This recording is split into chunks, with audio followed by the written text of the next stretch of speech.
Здравствуйте, любители виноградарей. Сегодня 20 августа, 26 год. Я вам показываю сахар винограда Медея Череденкова Владимира Алексеевича. Вот мой куст.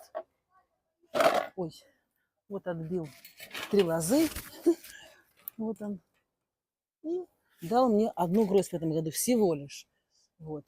Вот остатки этой грозди. Ягода неплохая. Поспела давно. До сих пор хранилась на кустике. Вот. Вот такая она в коробке. Она не гигантская. Однако вот такая плотненькая, вкусная, мармеладная, мускатная. Медея Владимира Алексеевича Череденкова. Мне очень нравится эта ягода. За свой ранний срок, за красивую, удобную гроздь, рыхлую такую, за хорошую сохранность. Вот. И цвет у нее интересный, и мускат хороший. В общем, Медея – хороший виноград. Смотрите, выбирайте.